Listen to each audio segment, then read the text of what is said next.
사도신경으로 신앙 고백하면서 새벽기도 시작합니다.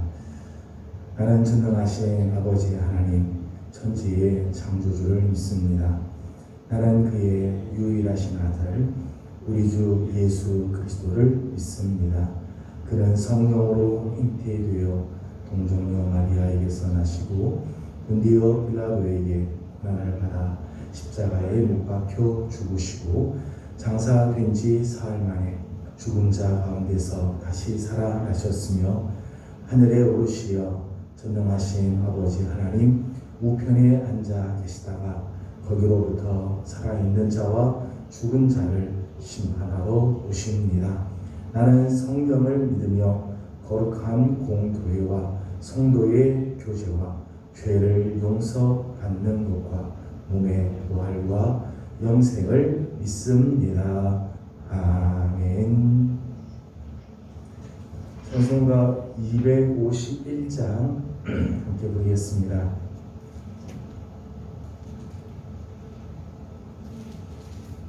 찬송가 251장입니다.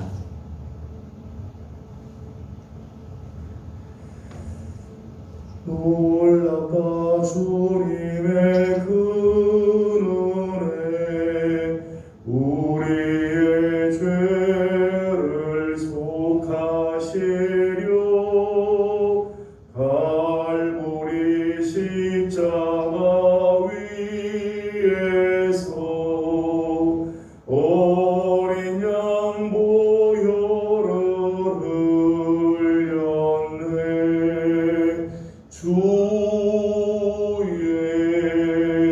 은혜 우리의 죄를 다시 섭네. 주의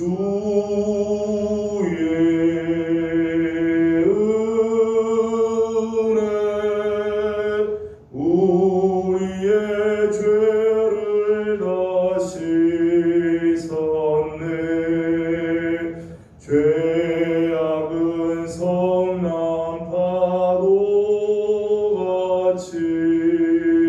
우리 영혼을 위협하나 헤아릴 수 없는 준혜 십자가에서 보이셨네. 주의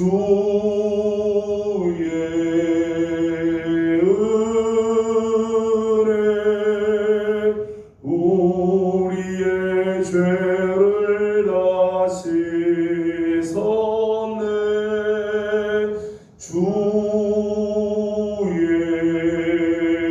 은혜 우리의 죄를 다시 섭네. 죄악에 물든 영혼들을 주께서 피로 씻으시네. 지금도 흐르는 그 피에 눈보다 더히게 씻으라. 주의 은혜 우리의 죄를 다시 섭네. 주의 은혜 우리의 죄를 다시 섭네. 피할 수 없는 은혜를 믿는 자에게 거저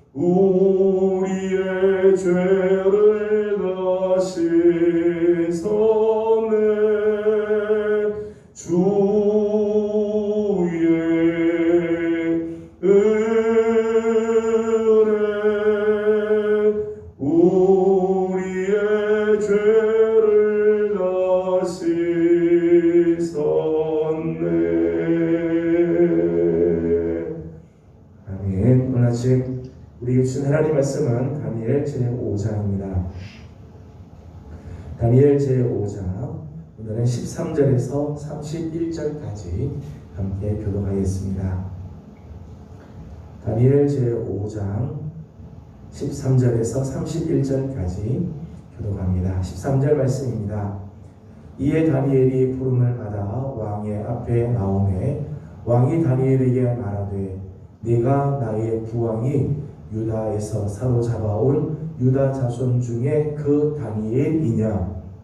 내가 네게 대하여 들은즉 내 안에는 신들의 영이 있으므로 내가 율법과 kind용과 이상한 지혜가 있다 하도다.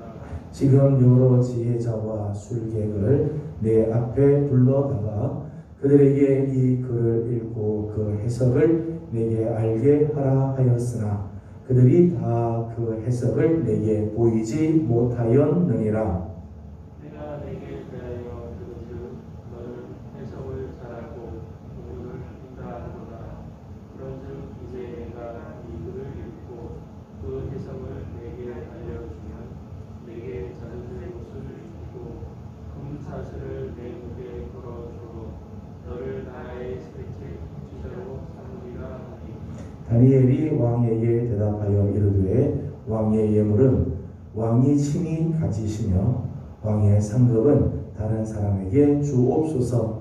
그럴지라도 내가 왕을 위하여 이 글을 읽으며 그 해석을 아뢰리이다. 왕이여 지극히 높으신 하나님이 왕의 진 느부갓네살에게 나라와 큰 권세와 영광과 위엄을 주시고 그에게 큰 권세를 주셨으므로 백성들과 나라들과 언어가 다른 모든 사람들이 그의 앞에서 떨며 두려워하였으며 그는 임의로 죽이며 임의로 살리며 임의로 높이며 임의로 낮추었더니 그가 마음이 높아지며 뜻이 만악하여 정말 행하고 그의 왕위가 빼앗기며 그의 영광을 빼앗기고 사람 중에서 쫓겨나서 그의 마음이 들짐승의 마음과 같았고 또 들나귀와 함께 살며 또 소처럼 풀을 먹으며 그의 몸이 하늘 이슬에 젖었으며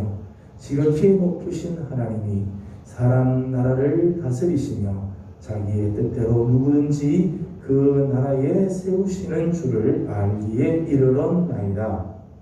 벨사살이여 왕은 그의 아들이 되어서 이것을 다 알고도 아직도 마음을 낮추지 아니하고 도리어 자신을 하늘의 주제보다 높이며 그의 성전 그릇을 왕 앞으로 가져다가 왕과 귀족들과 왕후들과 후궁들이 다 그것으로 술을 마시고 왕이 또 보지도 듣지도 알지도 못하는 금, 은, 구리, 쇠와 나무, 돌로 만든 신상들을 찬양하고 도리어 왕의 호흡을 주장하시고 왕의 모든 길을 작정하시는 하나님께는 영광을 돌리지 아니한지라.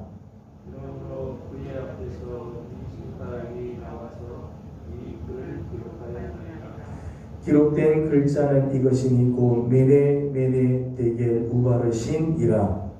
그 글을 해석하는데 내는 하나님이 이 왕의 나라의 시제를 세워서 그것을 끝나게 하셨다 하니 데겔은 왕을 저울에 달아보니 부족함이 보였다 함이요. 그레스는 왕의 나라가 나뉘어서 메대와 바사산에게 분가 되었다 함이니이다 하니 이에 벨사살이 명하여 그들이 다니엘에게 자주 새 옷을 입히게 하며 금사슬을 그의 목에 걸어주며 그를 위하여 조서를 내려 나라의 셋째 통치자로 삼으니라. 그날 밤에 갈대아 왕 벨사살의 죽음을 당하였다. 같이 묵독합니다. 메대 사람 다리오가 나라를 얻었는데 그때의 다리오는 62세였더라. 아멘. 몹시 추운 아침입니다. 또 밤새 눈이 많이 와서 이동하는데 많이 불편하게 된 줄 압니다. 그러나 새벽을 깨워서 주님 앞에 나온 우리 귀한 식구들 또 이렇게 오지 못하지만 영상이지만 영상으로라도 이 새벽을 주님 앞에 엎드리는 우리 모든 성도들, 하나님의 사랑과 은혜가 함께하며 오늘 하루 종일 우리 하나님의 은혜가 마치 눈이 온 땅을 덮음처럼 우리 성도들의 삶 가운데 하나님의 은혜가 가득히 넘쳐나기를 소망합니다.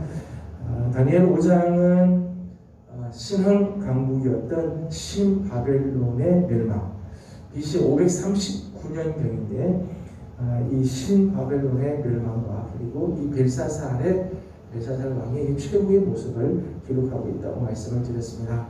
지난 시간에 이렇게 강국이었던 신바벨론이 멸망하고 벨사살 왕이 최후를 맞이했던 이유 중에 하나를 지식이 없기 때문이다 말씀을 나눴습니다. 호세아 4장 6절 말씀 보니까 내 백성이 지식이 없으므로 망하는도다 그렇게 했어요. 지식이 없으면 망하죠. 하나님을 아는 지식이 없으면 망하게 됩니다. 특별히 벨사살은 자신의 최후가 언제 올지를 모르고 있으니까 망하게 되는 것이며 자기 주위에 누가 있어야 할지를 모르기 때문에 특별히 하나님의 사람, 하나님의 이 거룩한 영으로 충만한 사람이 누구인지 옆에 있는 것조차도 모르고 있기 때문에 끝내 벨사살은 망하게 되고 바벨론의 왕국이 멸망하게 되었다 말씀을 나누었습니다. 해망의 역성을 두 번째 시간으로 이 신흥 강국이었던 신바벨론이 멸망하고 벨사살의 최후를 맞이했던 또 하나 근본적인 이유가 무엇일까? 사람이 파멸의 길로 걷게 되는 이유가 무엇일까? 단지 저들이 많은 죄를 지었기 때문에 저들이 멸망하고 무너지는 것인가? 오늘 우리 함께 나누고자 하는 말씀의 주제입니다. 신바벨론 제국의 대표적인 왕이 두 왕이죠. 특별히 다니엘서에서는 이 바벨론의 제국에서 왕 두 왕을 소개했습니다. 한 사람은 느부갓네살이고 한 사람은 벨사살이죠. 많은 왕들이 있지만 특별히 이 두 왕의 이야기를 소개를 해주고 있어요. 그런데 이 느부갓네살과 벨사살 왕 두 사람에게는 공통점이 있습니다. 공통점은 뭔가 하면 두 사람 다 우상 숭배를 하였고 신성 하나님을 모독하는 일을 했으며 교만하였다는 거예요. 느부갓네살의 경우를 보게 되면 느부갓네살은 유다를 공격하여서 하나님의 성전을 파괴를 시키죠. 그리고 여호와의 성전에 있는 성전 그릇, 성전 기명의 얼마를 가지고 옵니다. 가지고 가서 신할 땅에 있는 자기 신들의 신전, 거기 보물창고에다가 넣어놨다. 하나님의 성전에서 쓰는 거룩한 그릇을 가져다가 이방 신의 신전 보물창고에다가 두었습니다. 3장 5절 말씀을 보게 되면 우리가 보았습니다마는 느부갓네살은 큰 금 신상을 세우죠. 금 신상을 세워서 그 앞에 모두를 다 절하게 만들었어요. 종교적인 의도도 있지만 정치적인 의도를 가지고 신상을 만들어서 만주백관들로 하여금 절하고 경배하게 하는 일들을 하게 되죠. 4장 30절 말씀을 보게 되면 이 느부갓네살 마음속에 교만한 마음이 들어가서 자기의 이 권세, 자기의 그 능력, 자기가 행했던 모든 일들로 인해서 그 마음이 하늘까지 올라가는 이런 교만한 마음이 느부갓네살에게 있었습니다. 느부갓네살의 모습 보면 우상을 숭배하고 하나님을 가리켜서 모독하는 일들을 하는가 하며 교만한 마음이 있었죠. 벨사살 왕 역시 그렇습니다. 벨사살 왕 역시 그렇죠. 3절에 있는 말씀을 읽어보겠습니다. 5장 3절 말씀을 같이 읽도록 합니다. 5장 3절입니다. 시작. 이에 예루살렘 하나님의 전 성소 중에서 탈취하여 온 금그릇을 가져오매 왕이 그 귀족들과 왕후들과 후궁들과 더불어 그것으로 마시더라. 아멘. 이 벨사살은 이날 큰 잔치를 베풀어서 귀족 1000명을 모아서 잔치를 베풀고 연회를 베풀게 되자 거기서 술을 마시다 갑자기 예루살렘 하나님의 성소에 있던 하나님의 전 성소에서 탈취하여 온 은그릇을 가지고 와서 다 나눠주고 거기다가 술을 마셨다는 거예요. 하나님의 이름을 모독하는 행위죠. 하나님의 이름을 모독. 우리는 강하다. 바벨론이 강해서 뭐 유다 백성들이 믿는 여호와의 신의 성전에서 가져온 그런 아무 필요 없다. 다 그걸로 술 마시자. 하나님의 이름을 못 오겠다. 뿐만 아니라 4절 말씀을 보게 되면 이렇게 기록했어요. 4절을 같이 읽겠습니다. 시작. 그들이 술을 마시고는 그 금, 은, 구리, 쇠, 나무, 돌로 만든 신들을 찬양하니라. 아멘. 술 마시면 이 하나님의 이름을 모독할 뿐만 아니라 그리고 난 다음에는 금, 은, 구리, 나무, 돌로 만든 신들을 찬양하였다. 우상을 막 찬양. 여호와 이름은 모독하면서 우상들을 막 찬양하는 일들을 하게 되죠. 20절에서 22절까지 말씀을 보게 되면 선왕이었던 느부갓네살 때 느부갓네살이 깊이 하나님을 경험하게 되고 깨닫게 되죠. 하나님을 깨닫는 일들이 있게 돼요. 그런데 벨사살의 모습은 그렇지 않았다는 거죠. 21절과 22절을 읽어보겠습니다. 21절, 22절입니다. 시작. 사람 중에서 쫓겨나서 그의 마음이 들짐승의 마음과 같았고 또 들나귀와 함께 살며 또 소처럼 풀을 먹으며 그의 몸이 하늘 이슬에 젖었으며 지극히 높으신 하나님이 사람 나라를 다스리시며 자기의 뜻대로 누구든지 그 자리에 세우시는 줄을 알기에 이르렀나이다. 벨사살이여 왕은 그의 아들이 되어서 이것을 다 알고도 아직도 마음을 낮추지 아니하고. 아멘. 느부갓네살은 교만한 적이 있었습니다. 그런데 그 교만하였다가 그 하나님의 그 심판을 한번 당하고 나서 깨달았다는 거죠. 깨달았어요. 지극히 높으신 그분 하나님께서 자기의 뜻대로 누구든지 이 자리에, 이 왕의 자리에는 당신이 원하는 자 누구든지 세우실 수 있다. 이걸 깨달았다는 거죠. 그런데 벨사살은 느부갓네살의 아들, 느부갓네살의 자녀 자손이 되어서 이것을 알고도, 이 사실을 알고도 아직도 마음을 낮추지 아니하였다. 교만한 마음이 그의 마음속에 여전히 있었다는 거예요. 23절 말씀을 보게 되면 23절 맨 마지막에는 이렇게 되어 있습니다. 도리어 왕의 호흡을 주장하시고 왕의 모든 길을 작정하시는 하나님께는 영광을 돌리지 아니한지라. 우상들, 금, 은, 구리, 쇠, 나무, 돌로 만든 신상들을 막 찬양하면서 정작 왕의 호흡을 주장하시는 그 하나님, 왕의 모든 길들을 다 작정하시는 하나님께는 영광을 돌리지 않았다. 이제 벨사살의 모습이죠. 느부갓네살 왕이나 벨사살 왕이나 가만히 보게 되면 두 사람이 다 비슷한 죄를 짓고 비슷한 삶을 살아왔다는 거예요. 우상을 숭배하고 교만하고 하나님께는 영광을 돌리지 않고 자기 스스로를 높이는 그런 삶을 다 살아요. 느부갓네살도 그렇고 벨사살도 그렇고 다 그런 삶을, 비슷한 삶을 살았다는 거죠. 그런데 다니엘서를 보게 되면 그럼에도 불구하고 느부갓네살은 하나님께서 그를 존귀한 인생으로 마감을 하게 해요. 다 회복을 시켜주고 오히려 더 존귀하게 하나님께서 세워주시죠. 그런데 벨사살은 패망의 인생으로 끝나버리고 만다. 벨사살의 인생은 그 최후는 비참하게 오늘 말씀처럼 갈대아 왕이 이 다리오 왕에게 죽임을 당하는, 그렇게 해서 그 나라가 무너지는 그런 일들이 있게 됐다는 거예요. 느부갓네살 왕과 벨사살 왕의 차이가 뭘까? 두 사람 다 비슷한 인생을 걸어오고 비슷한 죄를 짓고 꼭 유사한 그런 인생을 사는데 왜 두 사람의 결과가 이렇게 서로 다를까? 이 결정적인 차이가 어디 있을까 하는 거예요. 그 결정적인 차이는 회개에 있다.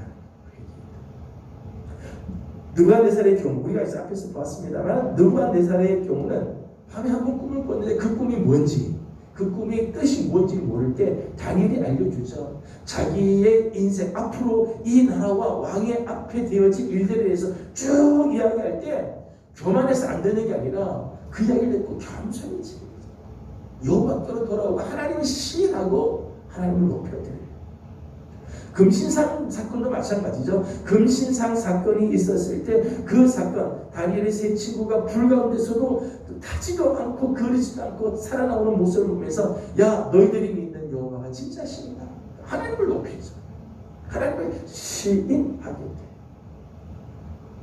교만에서 하나님께 버림을 받은 경우가 있죠. 교만에서 7년 동안 쫓겨나서, 사람들에게 쫓겨나서 짐승처럼 살고 짐승의 자리에도 떨어져 내려가고 인간 이하의 삶을 살게 되죠. 근데 그 때가 차고 7년이 다 지나고 난 다음에 그 마음속에 오늘 앞에서도 우리가 읽었습니다만, 그리고 나서는 지극히 높으신 하나님을 깨닫게 되죠. 겸손하게 하나님 앞에 무릎을 꿇고, 야, 이 나라는 내가 힘이 있어서 왕의 자리에 오른 게 아니구나. 우리가 힘이 있어서 이 나라가 큰 게 아니구나. 지극히 높으신 저 하늘의 하나님이 이 나라를 주관하시는 것, 이걸 깨닫게 되죠. 눈을 들어서 하늘을 바라보고 하나님을 바라보는 그런 마음이 있습니다. 겸손히 하나님 앞에서 자기를 낮추고 회개했다. 느부갓네살은 비록 죄가 많죠. 실수도 하지요. 하나님 앞에서 온갖 죄를 짓지만 느부갓네살의 특징은 뭔가 하면 늘 회개하고 하나님을 바라보았다는 거예요. 느부갓네살의 특징이죠. 느부갓네살은 하나님을 바라보면서 돌이키는 그 삶을 살았다는 거예요. 그런데 벨사살의 경우를 보게 되면, 벨사살은 오늘 말씀을 보니까 다니엘을 통해서 하나님의 경고의 메시지를 듣죠. 메레메레 되게 우바르시, 하나님께서 이 나라를 바라보았다, 왕을 바라보았더니 모자라셔서 하나님이 나라를 끝내 둘로 나누시게 됩니다 라고 하는 경고의 메시지를 들었습니다. 그런데 29절 말씀을 읽어보겠습니다. 29절 같이 봅니다. 시작. 이에 벨사살이 명하여 그들이 다니엘에게 자주색 옷을 입히게 하며 금사슬을 그의 목에 걸어주고 그를 위하여 조서를 내려 나라의 셋째 통치자로 삼으리라. 아멘. 자, 이 손가락, 벽에 나타난 손가락이 써줬던 그 글에 대해서 해석을 해주고 앞으로 이 나라가 어떻게 될 것인가에 대한 하나님의 경고의 메시지를 들었는데, 그 이야기를 듣고는 다니엘에게 자주색 옷을 입힙니다. 금사슬로 그의 목에 걸어줍니다. 그리고 약속한 대로 나라의 셋째 통치자로 삼습니다. 그러나 벨사살의 이야기에서 벨사살이 하나님을 시인하는 이야기는 한 번도 나오지 않아요. 하나님의 경고의 메시지 앞에 하나님을 바라보고 하나님께 돌이키고 회개하는 모습이 한 번도 나오지 않는다는 거예요. 벨사살의 안타까운 모습이죠. 느부갓네살은 많은 실수들이 있고 비록 죄를 지어도 그 사건들을 지날 적마다 하나님의 시를 해요. 하나님을 바라보죠. 회개하고 하나님께로 돌이키는 마음들이 있었어요. 그런데 벨사살에게는 그런 모습이 없다는 거예요. 여러분, 패망의 길을 걷는 것은 결코 지은 죄가 많기 때문만이 아닙니다. 우리가 패망의 길을 걸어가는 이유, 우리가 파멸의 삶을 사는 이유는 죄를 많이 지었기 때문이 아니에요. 사실은 지은 죄를 회개하고 하나님께로 돌아가지 않기 때문이죠. 여러분, 이 세상에 죄 짓지 않는 사람이 누가 있습니까? 죄는 하나님 앞에서는 경중이 없죠. 모든 죄는 다 하나님 앞에서 다 죽을 수밖에 없고 멸망케 하는 능력이 있습니다. 모든 사람들이 다 죄를 짓죠. 그러나 다른 것은 지은 죄가 있지만은 하나님께 회개하는 사람이 있는가 하면 회개하지 않는 사람이 있다는 거예요. 이사야 1장 18절 말씀 보면, 오라 우리가 서로 변론하자. 너희 죄가 주홍 같을지라도 눈과 같이 휘어질 것이고 진홍같이 붉을지라도 양털같이 희대하리라. 우리가 죄를 짓죠. 우리 죄에서부터 우리가 육신을 입고 있는 동안에는 죄에서 우리는 자유할 수 없습니다. 죄에 의해서 덜머져서 주홍 같고 진홍 같은 그런 우리 이 붉은 죄들이 막 우리를 덮어씌울 때가 있죠. 그러나 회개하면 하나님께서 치유하시고 깨끗게 하시고 온전케 하여 주시죠. 요한일서 1장 9절 말씀에서도 우리가 우리의 죄를 자백하면 하나님께서는 의로우시고 미쁘셔서 우리 죄를 사하시고 모든 불의에서 우리를 깨끗하게 하신다. 오늘 우리의 문제는 죄를 지어서가 문제가 아니라 죄를 짓고도 회개하지 않고 하나님께로 돌아오지 않는 게 문제이지. 여러분 성군 다윗의 경우를 보십시오. 우리가 잘 아는 것처럼 다윗이 하나님 앞에서 아무리 잘 살아도 다윗도 역시 아주 어마어마한 죄 두 가지를 짓잖아요. 하나는 간음의 죄를 짓고 하나는 살인의 죄를 짓잖아요. 살인을 교사하는 아주 끔찍한 죄를 지어요. 그럼에도 불구하고 하나님은 다윗을 가리켜서 저가 내 마음에 맞는 사람이다. 맞는 사람. 인구조사를 해서 하나님의 징계를 당하고 어마어마한 하나님의 이 진노가 쏟아지는 적들이 있지만은 그래도 다윗은 하나님께서 쓰시는 그릇이고 그 후대에 다윗 같은 사람이 없다. 하나님 그렇게 말씀하실 만큼 하나님께 귀하게 쓰임을 받습니다. 그 이유가 뭘까요? 그런 어마어마한 죄와 끔찍한 죄를 지었음에도 불구하고 하나님께 귀하게 쓰임받는 이유는 다윗은 철저하게 회개하였기 때문이죠. 시편 6편, 32편, 51편을 보게 되면 다윗이 자기의 죄를 철저하게 하나님께 회개하고 눈물로 고백하는 그런 모습들이 나옵니다. 여러분 신약성경을 보게 되면 헤롯 안티바라고 하는 왕이 나오죠. 헤롯 안티파스라고 하는 이 왕이 나옵니다. 이 헤롯 안티바는 어떤 사람이냐면 자기의 형이었던 빌립을 죽이고 그의 아내에 있던 헤로디아를 자기의 아내로 취하는 사람입니다. 이에 대해서 세례 요한이 잘못했다고 지적을 하자 세례 요한의 목을 베어버리는 일을 하게 되죠. 자, 이 헤롯 안티바도 자기의 형제를 죽이고 아내를 취해서 자기 아내를 삼고 선지자를 죽이는 그런 일들을 합니다. 근데 끝내 헤롯 안티바는 참 비참한 최후를 만나게 돼요. 비참한 최후를 만나게 돼요. 벌레에 먹혀서 죽임을 당하는 그런 일들이 당하게 되죠. 여러분 다윗이나 이 헤롯 안티바나 지은 죄를 보면은 다 비슷한 죄를 짓잖아요. 끔찍한 죄, 엄청난 이런 죄를 다 지어요. 그런데 다윗은 성군이 되지만 헤롯 안티바는 아주 오명을 쓰고 죽임을 당합니다. 그 이유가 뭘까? 그 이유는 역시 한 가지죠. 자기의 죄를 하나님께 회개하느냐, 회개하지 않느냐. 이 차이입니다. 세상에 빠를수록 좋은 것은요, 회개입니다. 빠를수록 좋은 것. 회개하는 곳에 천국이 임하기 때문이죠.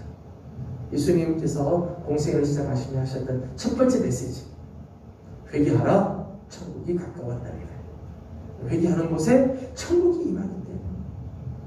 여러분 우리가 비록 실수할 수 있습니다. 잘못을 행할 때가 있습니다. 끔찍한 죄가 있을 수 있습니다. 그러나 이런 죄가 있어도 속히 회개하고 하나님께로 돌아가면 하늘의 길, 패망의 역사를 받지 않습니다. 미련스럽게도 고집스럽게도 회개하지 않고 끝까지 죄의 길에 있으니까 끝내 파멸이 되고 멸망의 길을 걸으며 패망의 역사를 살아가게 되는 거죠. 자, 우리 사랑하는 예명의 귀한 성도 여러분들, 아침마다 하나님 앞에서 나는 하나님의 말씀대로 지금 살고 있는가? 지난날, 오늘 지난 하루 우리는 하나님께서 바로 섰던 발을 늘 돌이켜보면서 하나님의 말씀 앞에서 나를 돌아보면서 나는 지금 하나님 앞에서 어떤 모습으로 살고 있는가 늘 점검하고 우리의 눈을 들어 하나님을 바라보며 늘 하나님께로 돌아가고 하나님께서 깨끗한 하루를 살아가는 우리 귀한 성도들이 되기를 소망합니다. 오늘 우리의 삶이 이런 삶을 살 때 우리는 결코 패망의 길, 멸망의 길을 걸어가지 않고 하나님께서 주시는 거룩한 회복의 길, 은혜의 길로 걸어가게 될 것입니다. 저는 오늘 하루도 또 오늘 우리의 모든 삶의 하루도 이렇게 하나님 앞에서 회개하고 깨끗한 심령으로 살아가는 우리 성도들이 되기를 주님의 이름으로 소망합니다. 기도하겠습니다. 거룩하시고 자비로우신 우리 하나님, 은혜와 사랑을 감사드립니다. 추운 아침 밤새 이렇게 눈이 많이 와서 걸어오는 것조차도 참 힘든 하나님 새벽이지만 주의 은혜를 사모하며 주님 앞에 나오고 또 영상을 통해서 우리 하나님 앞에 예배하고 기도하면서 하루를 열게 하여 주시니 감사드립니다. 아버지 하나님, 오늘 이 벨사살 왕이 느부갓네살 왕과 같이 똑같은 죄에 비슷한 이런 삶을 살았지만 느부갓네살은 하나님 앞에 참 회개하고 하나님을 시인하고 하나님을 바라보기에 그의 인생은 존귀한 인생으로 마감하지만 벨사살의 경우는 끝내 하나님을 바라보지 못하고 시인하지 않으며 회개하지 않기에 이런 최후 비참한 최후를 맞이하는 것을 봅니다. 아버지 하나님, 오늘 우리가 하루하루 시작할 적마다 늘 하나님 앞에서 회개하는 심령으로 하나님의 말씀 앞에서 늘 자신을 돌아보며 하나님 앞에 온전하지 못한 것을 늘 시인하고 하나님을 높이며 하나님을 시인하는 하루가 되게 하여 주셔서 늘 우리 하나님 주시는 은혜가 넘치는 우리 성도들의 삶 되게 하여 주시옵소서. 하나님, 우리 사랑하는 성도들 중에 연약한 성도들이 있습니다. 하나님, 중한 질병과 싸우는 우리 성도들이 있는가 하며 기저질환으로 인해서 아버지 하나님 코로나로 아버지 하나님 염려하는 많은 식구들도 있습니다. 하나님 다 불쌍히 여겨주시고 긍휼히 여겨주시며 오늘도 우리 하나님의 은혜의 날개 아래 품어주시고 강건하도록 도와주시옵소서. 오늘 아침도 간구하는 기도들이 있습니다. 하나님, 나라와 민족과 가정과 교회와 자녀들을 위하여 하나님 앞에 간구할 때 사랑하는 종들의 기도가 주 앞에 응답이 되고 하나님께서 은혜를 베풀어 주시는 아름다운 기도들이 되게 하여 주옵소서. 감사하며 예수님의 이름으로 기도드리옵나이다.